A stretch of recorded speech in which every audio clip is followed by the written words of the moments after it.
Can we have the young people, please?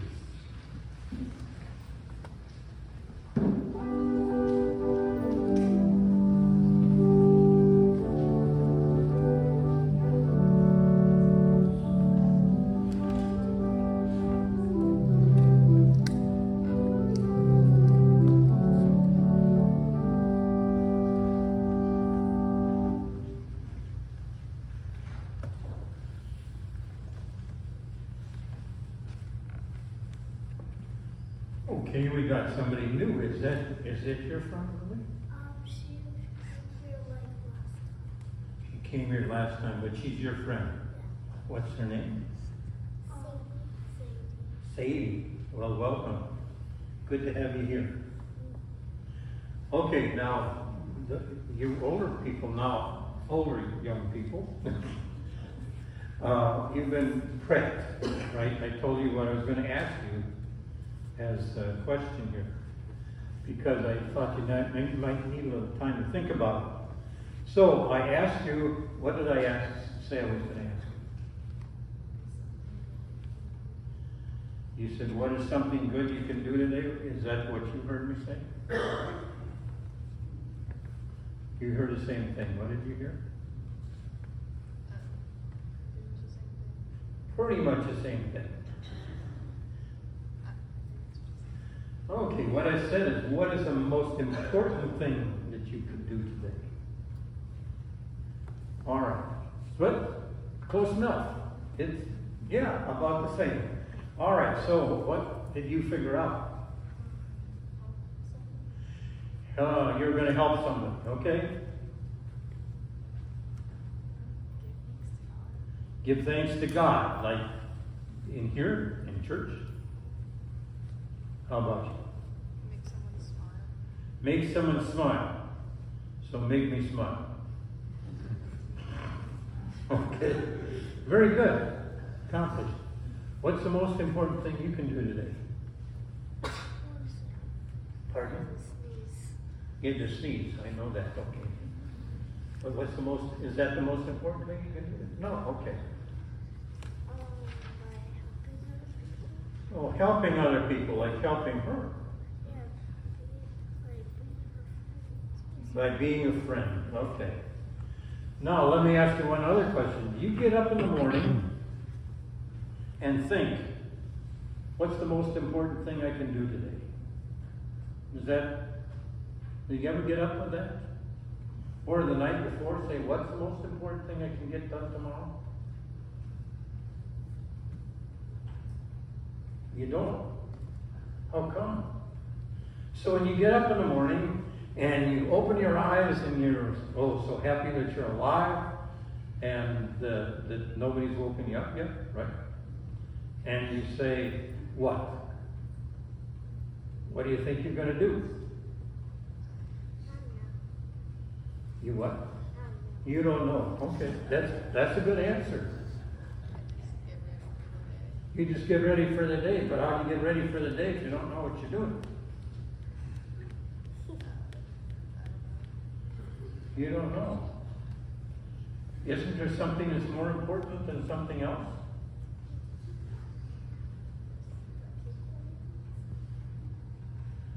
Okay. You have nothing more important than something else today. Actually, you're answering the question kind of like I thought you might, for once. And generally, the reality is we don't. And life becomes much more richer if you organize your day and say, this is what I want to get done today, or this is what I want to do. Why? Why would that be important? So you can prepare. But what do you want after the end of the day? How do you want to come to the end of the day, other than being tired? Completed? But in order to complete something, you're going to know what you're going to do. Complete. All right.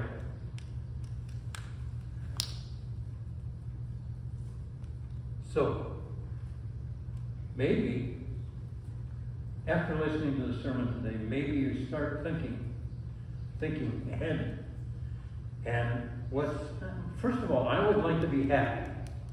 And if I complete my tasks or things I want to do, I'll set them up so I can be happy at the end of the day.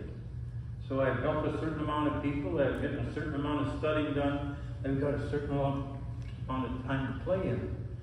And they make for a better me, I think. But all the tasks you have, you can arrange in importance. And if you do the most important things, and the one that'll make you happiest, and the one that'll make you do the best for other people, that'll make you happier and more fulfilled at the end of the day. Okay, just because you couldn't answer the questions quite like you thought I would, you still did a real good job because you answered it kind of the way I thought you would. So, give him a hand.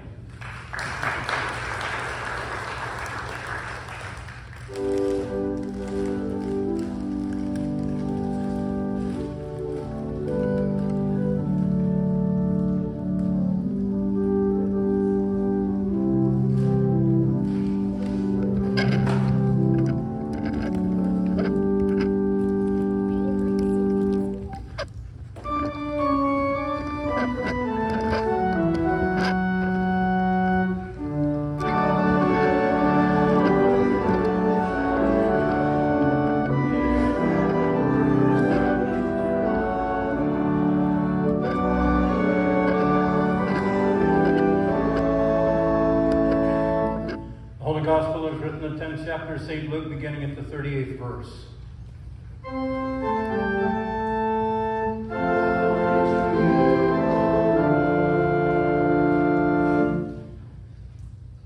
Now as Jesus and his disciples went on their way, he entered a certain village where a woman named Martha welcomed him into her home.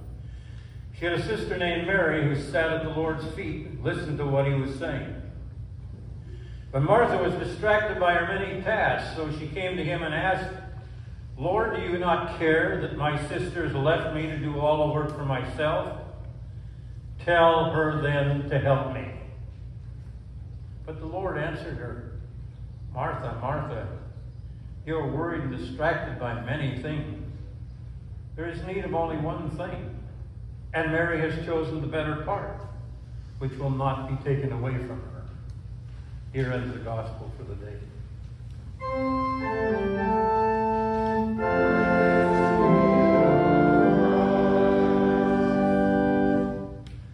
Please be seated. This gospel text that we had this morning is probably pretty familiar to most of you who spent a lot of time in the church. Age-old story of Mary and Martha, and a lot of people identify with Martha, the one who is doing the work, the one who is running around getting all things in order, getting the tasks done that were needed to be done. And you saw other people lollygagging around that should have been helping you, and it irritates you just a little bit. Sometimes it even happens at church suppers. What this text seems immediately, when we read it, to find Jesus kind of unsympathetic. After all, Martha was doing the preparation for the meal. Okay, let's set the setting a little better. Jesus comes in with 12 disciples to the house of Mary and Martha and Lazarus. And they say, "Oh, we're here for supper." Now, don't you think that's a little imposing, just to expect dinner? But then when Martha gets busy at it, and she isn't getting help from her sister complains. And Jesus, instead of helping her out, or saying, "Well, one of my apostles can help you out." Well, men didn't do women things that day, right? Things have changed. But anyway, he scolds her. Or does he scold her? Is he making some kind of point? But seems a little unsympathetic. There are many, many things we could take out of this text today, but I think that Jesus was making a point, and I think I can relate to three things that he was really saying. First of all, he was saying, in our lives, time is limited and demands are endless. Can you relate to that? We only have so many hours in a day. And sometimes we feel there are so many tasks demanded of us that we can't possibly relate to all of them. We can't get them all done if we sit in the morning and think of what we've got to do today. It is amazing then that the scriptures tell us that God, in creating the world, rested. Something that had to be done, something that the world had to be created, and he took time off. And then when we talk about the life of Jesus, Jesus was able to go with the salvation of the world in his hands, and 3 years to do it, he goes off by himself in the desert to meditate and to pray and ask for guidance. Completely abandoning people who were supposed to be a part of this ministry. 40 days at one time. So many people come to the end of life and think that they have been running non-stop 24/7, and they come to the end of life and come to the realization that a lot of things that they would have liked to have done have not been done. And there is remorse over that. I've seen that so many times with people nearing the end of life. The author Bonnie Wren spent most of her life dealing with people in the latter stages of life and talked about the remorse that they had about their lives and how they felt so many times that so much of it has been wasted.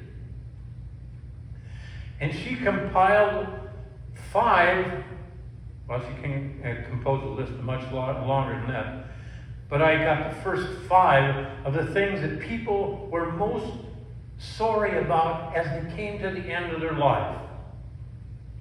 You might identify them, you might not. The first one, there was remorse over no courage to live the life true to self. They felt that most of the time in life they were not running true to themselves, but they were geared by neighbors, the community, loved ones, children, spouses, whatever. It was not really life that they had planned. It was a life that was planned for them. The second greatest remorse was they wished they hadn't spent so much time working. And I think they were saying that we spent so much time in the job that we really neglected a lot of things that were much more important. But we blew off the marriage. We blew off relationships. We blew off a lot of things that we could have done to really make the world a better place, but we spend it just in a task of working and making dollars, even though those are absolutely necessary to life. Third biggest remorse was courage to express my feelings. People felt that most of the time in life they really couldn't express how they really felt. So most of the time they had to lie about how they were feeling. Fourth, failure to stay in touch with friends. That was very high on the list. So oftentimes we just blow friends away. It's hard to keep friends for a long time. It requires work. It requires commitment. It takes time. And we're so busy. The fifth one Bonnie listed was to let myself be happier. I regret the fact that I didn't enjoy life better. Give my chance to experience things that I really wanted to experience. It just would have been fun. And why not? God rested 1 out of 7 days, and Jesus took 40 days off at one time in a 3-year period. When someone says, I wish I had done this, you know they're in that period of saying, I haven't really evaluated my life, but now that I look at it, there's so many things that I wish I could have done. In funerals now, I'm trying to communicate at the end that this funeral is yes, it's to honor a person and to celebrate their life, to celebrate the grace of God, but there's one other thing. Remember, we're still living. But the end is the same. The grave is going to come sometime. And you still have your life. You still have the power to forgive. You still have the power to mend relationships.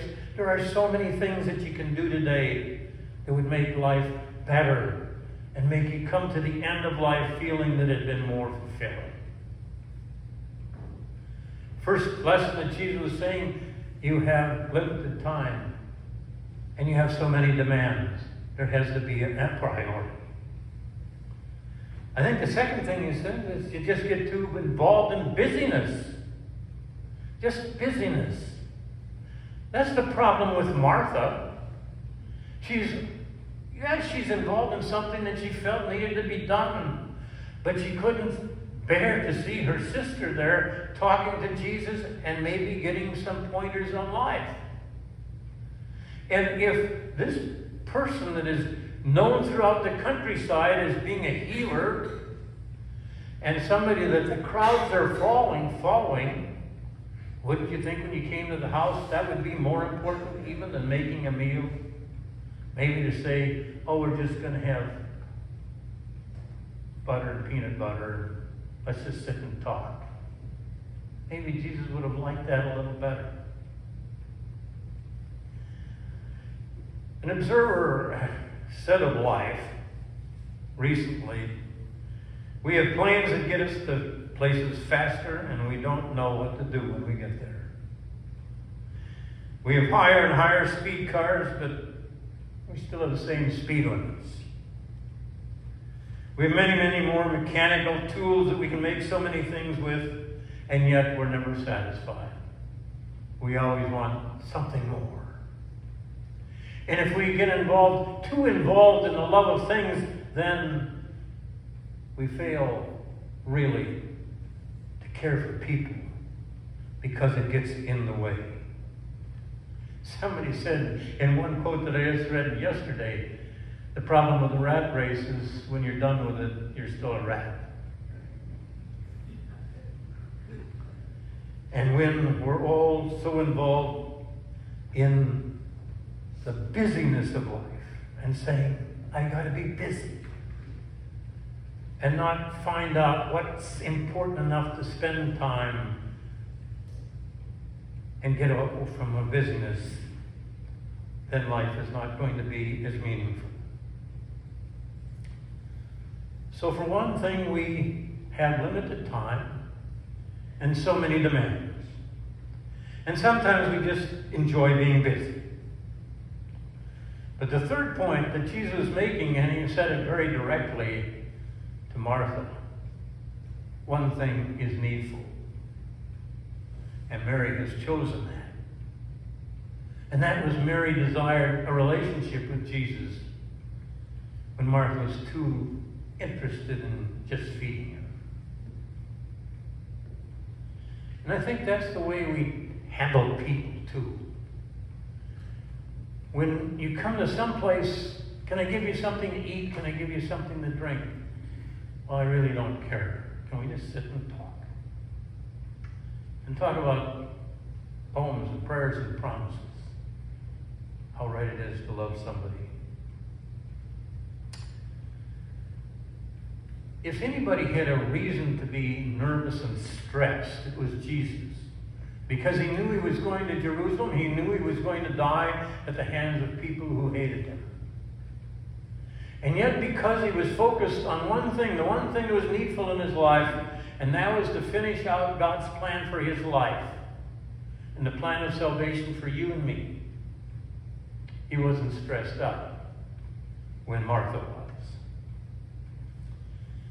A British journalist by the name of Glenn Berkman wrote this. He wrote advice column for the Guardian newspaper in Britain for years and years and years. And in his last publication, he wrote something about the secret to living a happy life. And he said, here, there will always be too much to do. And this realization is liberating. Today, more than ever, there's just no reason There's just no reason to assume any fit between the demands of your time and all the things you would like to do or feel you ought to do and the amount of time available. The only viable solution is to make a shift from a life spent trying not to neglect anything, but to one spent proactively and consciously doing and knowing what to neglect in favor of what matters most. That's why I had this little session with the young people this morning. You come to the front beginning of the day and make a plan. Make a plan so the day is filled. Not necessarily with busyness, but time to take off and relax a little bit and reflect upon things and play and have a little fun. Because if the day isn't planned, then you want to fill that unforgiving minute with 60 seconds worth of distance from. I plan my day. People call and say, "Are you busy?" And I think if you've called me and asked me that question, you got the same response. I've always had my day planned, but some things are more important than others, and I've got all the time in the world that you need from me. That's the way I choose to live, and it works for me. There's one interesting little thing that we can put at the end of this. There's another session where Jesus comes to the house of Mary and Martha and Lazarus again. It's in John, I think it's the 11th chapter, 21st verse. And Lazarus has died. Martha knew that Lazarus was very sick, and he sent a message to Jesus saying, "Can you come and take care of my brother?" And Jesus kind of lollygagged around. I don't know if it was to irritate Martha or to press home a point that he made in this initial beginning. But he comes and the brother's already dead. And Martha runs out to meet him when he comes, and she starts to bawl him out. And saying, "If you would have come here a little earlier, my brother would still be alive." And he said, "Well, your brother will live again." He said, "Well, yeah, you know, at the end of time, in the resurrection of the dead, yes.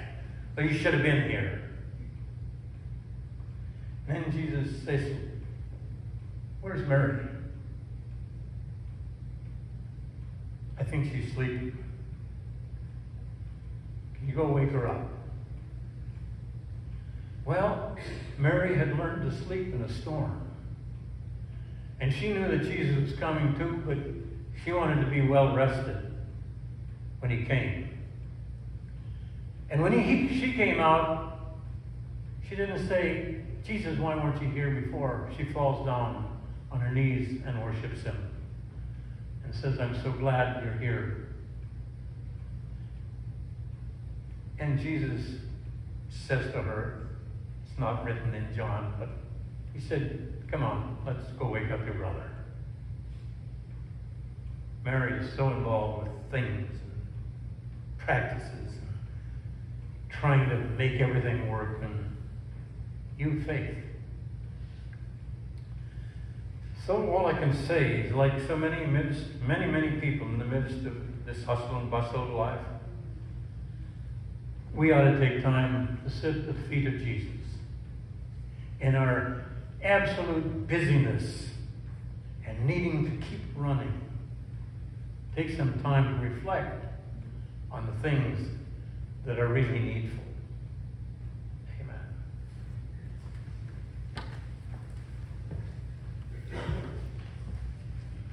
Pulpit hymn is 754. Jesus, the very thought of you. 754. Stand if you are able.